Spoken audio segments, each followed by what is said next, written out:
नमस्कार, बुलेटिन में आपका स्वागत है। आपके साथ मैं हूं जीनत सिद्दीकी। इस बुलेटिन की शुरुआत करेंगे बड़ी खबर के साथ जो कि बागपत से आ रही है। बागपत में पुलिस टीम पर हमला हुआ है। पुलिस वालों को कार से रौंदा गया है। यूपी बॉर्डर के निवाड़ा पुलिस चेकपोस्ट की वारदात है। शराब तस्कर हरियाणा की ओर से आ रहे थे, जिन्हें रोकने की कोशिश होती है और वो पुलिस वालों को रौंद देते हैं। इस वक्त की सबसे बड़ी खबर, यूपी बॉर्डर के निवाड़ा पुलिस चेकपोस्ट की वारदात, पुलिस वालों को रौंदा गया है।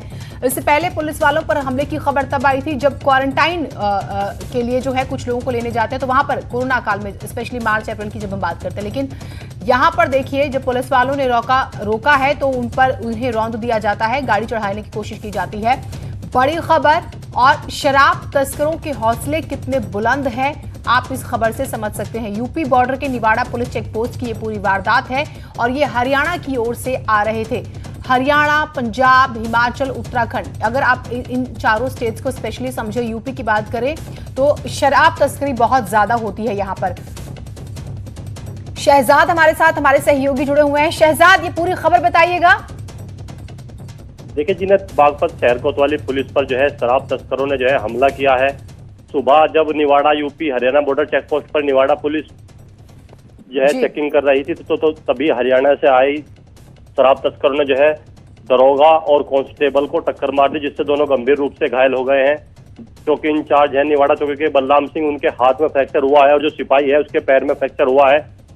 दोनों पुलिसकर्मियों को रोंदने के बाद जो शराब तस्कर है वो फरार हो गए हैं। उनका अभी तक कहीं सुराग नहीं लगा है। जो निवाड़ा चौकी है ये हरियाणा और यूपी बॉर्डर पर स्थित है और यहाँ से आमतौर पर आम दिनों में लगातार जो है पुलिस को जो है शराब तस्करी की सूचनाएं मिल रही थी, जिसके बाद जो है आज निवाड़ा पुलिस ने चेकिंग की थी सुबह में। चूंकि रक्षाबंधन का त्यौहार है और शराब तस्करी की जो है सबल जो संभावनाएं हैं वो बढ़ जाती है, उसी को लेकर जो है पुलिस ने चेकिंग अभियान शुरू किया था। लगभग 8 बजे के करीब जब एक कार हरियाणा से पुलिस को आते दिखी तो पुलिस ने कार को रोकने का इशारा किया, लेकिन जो शराब तस्कर थे उनके हौसले इतने बुलंद हैं कि कार रोकने के बजाय उन्होंने जो पुलिसकर्मी चेकिंग कर रहे थे उनको रौंद दिया और रौंदने के बाद फरार हो गए हैं। जी, इसमें 2 पुलिसकर्मी जख्मी हुए हैं या और भी ज्यादा, और गिरफ्तारी के लिए अब क्या किया जा रहा है, क्योंकि जैसे आपने बताया अभी किसी की गिरफ्तारी नहीं हुई है। देखिए इसमें 2 पुलिसकर्मी घायल हुए हैं। जो निवाड़ा चौकी इंचार्ज हैं बलराम सिंह वो घायल हुए हैं और उनके साथ जो एक सिपाही एक कांस्टेबल था वो चेकिंग कर रहा था, वो भी घायल हुआ है। फिलहाल दोनों का जिला अस्पताल में इलाज चल रहा है। घटना के बाद बागपत एसपी भी मौके पर पहुंचे थे और कई पुलिस टीम को जो है गिरफ्तारी में लगा दिया है, लेकिन अभी तक जो है नतीजा शून्य है। जी ठीक, अपडेट्स हम आपसे लेते रहेंगे। बहुत शुक्रिया आपका फिलहाल तमाम जानकारियों के लिए। तो 2 पुलिसकर्मी जख्मी हुए हैं, गिरफ्तारी किसी भी शराब तस्कर की नहीं हुई है, दबिश दी जा रही है।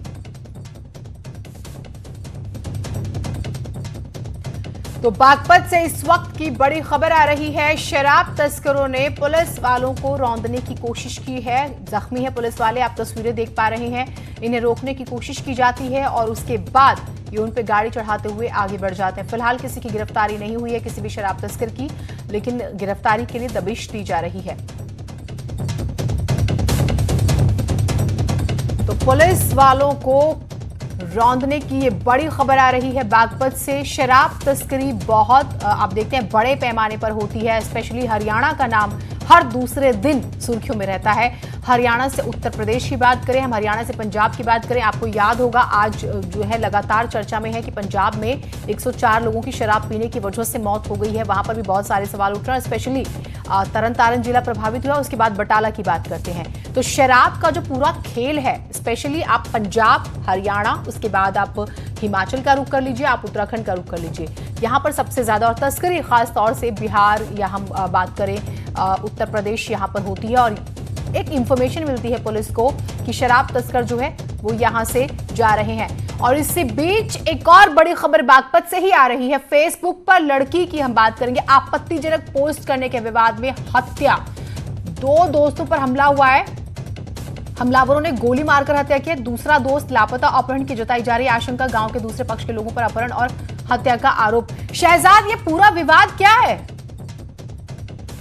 बागपत शहर कोतवाली क्षेत्र की घटना है, जहां गांधी गांव में जो है अपहरण और हत्या की सनसनीखेज वारदात सामने आई है, जहां हमलावरों ने एक युवक की गोली मारकर हत्या कर दी है, जबकि एक युवक लापता है जिसकी अपहरण की उसके परिजनों ने आशंका जताई है।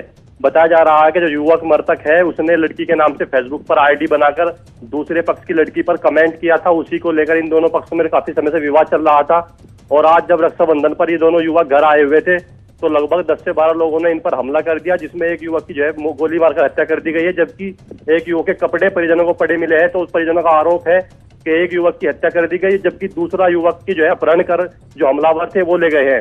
घटना के बाद बागपत जिला प्रशासन में हड़कंप मचा है। एसपी और तमाम आला अधिकारी मौके पर पहुंचे हैं, लेकिन जो दूसरा लापता युवक है उसका भी सुराग नहीं लगा है, जबकि जो हत्यारे थे, हमलावर थे, उनमें भी अभी तक किसी गिरफ्तारी नहीं हुई है। जी, ये विवाद शुरू कहाँ से होता है शहजाद, एक बार इसकी हिस्ट्री बताइएगा। लड़की की पोस्ट डाली गई, क्या ये सारे फ्रेंड्स थे, उसके बाद ये विवाद हुआ? देखिए, ये विवाद लगभग 10 से 15 दिन पहले शुरू हुआ था, जब जो युवक है अमित नैन, उस पर आरोप है कि उसने फेसबुक पर एक लड़की के नाम से आईडी बनाई और गांव की ही एक दूसरी लड़की है जिसके फोटो पर उसने आपत्तिजनक कमेंट किया। उसी को लेकर दोनों पक्षों में विवाद पनप रहा था। उसी रंजिश को लेकर आज क्योंकि रक्षाबंधन है तो ये मेरठ में रहते हैं दोनों आरोपी, जो मृतक है और जो अपहृत है, दोनों मेरठ में रहते हैं। आज वो गांव में आए हुए थे।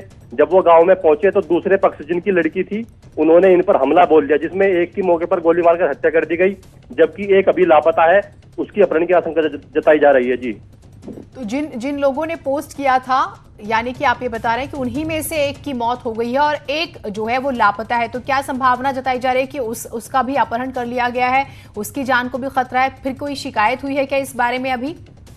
बिल्कुल आप सही कह रहे हैं। जिसने पोस्ट किया था, जिस पर पोस्ट करने का आरोप था, उसकी हत्या कर दी गई है, जबकि उसका जो साथी है वो अभी लापता है। उसके गांव में कपड़े पड़े हुए मिले हैं, जिससे उसके परिजनों का कहना है कि जो हमलावर थे जिन्होंने इस युवक की हत्या की है वही उसका अपहरण कर ले गए हैं।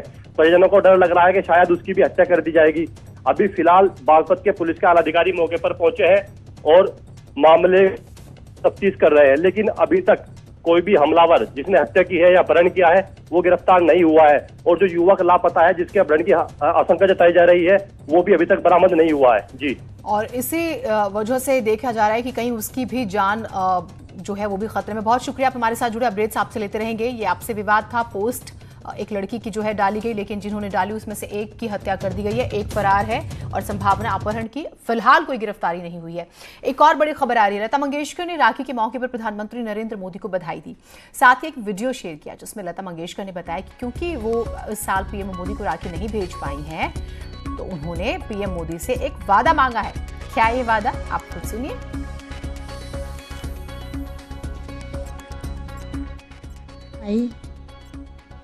आज राखी के शुभ अवसर पर मैं आपको प्रणाम करती हूँ। राखी तो मैं आज भेज नहीं सकी और उसकी वजह सारी दुनिया जानती है।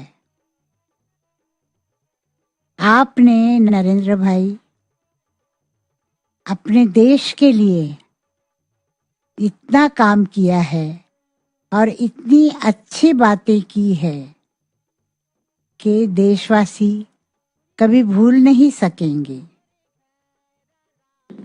आज भारत की लाखों करोड़ों औरतें आपकी तरफ राखी के लिए उनके हाथ आगे हैं, लेकिन राखी बांधना मुश्किल है, पर आप समझ सकते हैं। और अगर हो सके तो आप राखी के दिन हमसे वादा कीजिए कि आप भारत को और ऊंचा ले जाएंगे। नमस्कार। जब इतना प्यारा संदेश आया तो जवाब भी बनता था। प्रधानमंत्री मोदी ने लता जी के ट्वीट का जवाब देते हुए कहा, लता दीदी, रक्षाबंधन के इस शुभ अवसर पर आपका ये भावपूर्ण संदेश असीम प्रेरणा और ऊर्जा देने वाला है। करोड़ों माताओं बहनों के आशीर्वाद से हमारा देश नित नई ऊंचाइयों को छुएगा, नई नई सफलताएं प्राप्त करेगा। आप स्वस्थ रहें, दीर्घायु हो, ईश्वर से मेरी यही प्रार्थना है।